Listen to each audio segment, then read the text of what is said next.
report to the principal's office. Those words can strike fear into the heart of a grade schooler. My first trip to the principal's office happened when I was in the second grade. I grew up in northern Minnesota and attended Cohasset Elementary School. One day Bruce Charbonda and I were in the boys' bathroom. He began climbing on the stall dividers. It looked like fun, so I joined in. As soon as I did, one of the school's custodians walked in and caught us.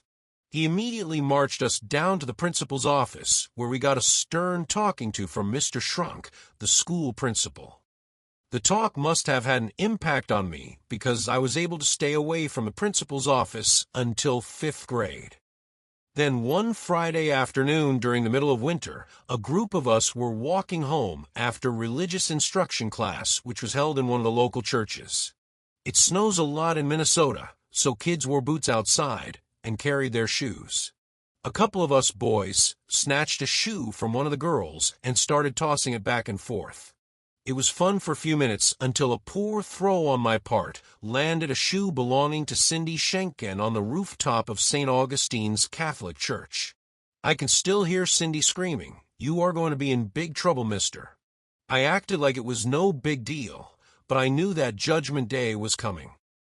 It was one of the most unpleasant weekends I ever spent. I could not stop worrying about what I would have to face at school on Monday. I knew that I would have to answer for my behavior.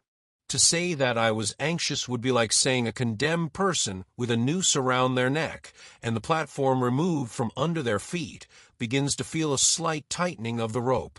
I was in deep trouble, and I knew it. My fears were well-founded. First thing on Monday, the intercom in my classroom crackled on, "Please have Justin Peterson report to the principal's office." My father was a minister, so I was familiar with Jesus' prayer in the Garden of Gethsemane when he prayed, "Father, if you are willing, let this cup pass from me." I repeated it several times as I trudged to the principal's office. I may have left out the part about, "Not my will, but thine be done." Garth Brooks had not yet sung the line about how some of God's greatest gifts are unanswered prayers, but I experienced it that day. I entered the school's office. Mr. Shrunk, the principal, was standing right next to the counter, on which the very large public address microphone was planted. Mr. Shrunk was not a small man. He was big and intimidating, and he held in one hand his favorite instrument for dispensing discipline, a large wooden paddle that could have been used by Paul Bunyan for playing ping-pong. He turned on the public address system and instructed me to recount my infraction for the entire school. I opened my mouth, and words came out, but I am not sure that anyone understood me because my voice was shaking so badly. He then told me to bend over and grab my ankles. He swung his arm backwards and then brought it down with full force, once, twice, 3 times against my backside. It seemed like the smacks from the paddle shook the whole building. I do not know if that incident served as a deterrent for any other kid, but I promised myself that I would never repeat it.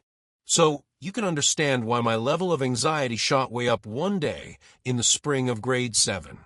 During science class, the intercom came on, and a voice blurted out, "Please have Justin Peterson report to the principal's office."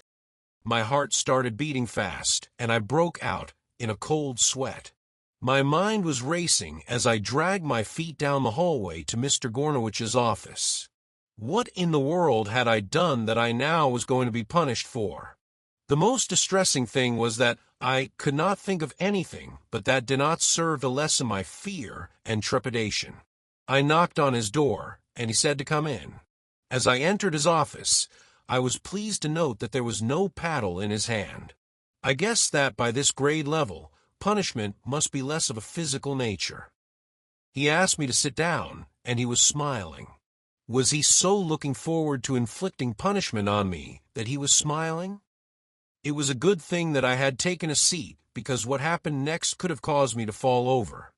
Mr. Gornowich handed me a letter to give to my parents and said, "I want to congratulate you on behalf of the junior high school for your accomplishment at the Regional Science Fair in Bemidji." The past week I was awarded an expense-paid trip to the state science fair for my science project presentation. It had never occurred to me that I might be recognized for having done something good. My feet barely touched the ground as I walked back to my classroom. My world expanded just a bit that day, realizing that a trip to the principal's office to be rewarded for good behavior was a lot better experience than a trip to the principal's office to be punished for being bad.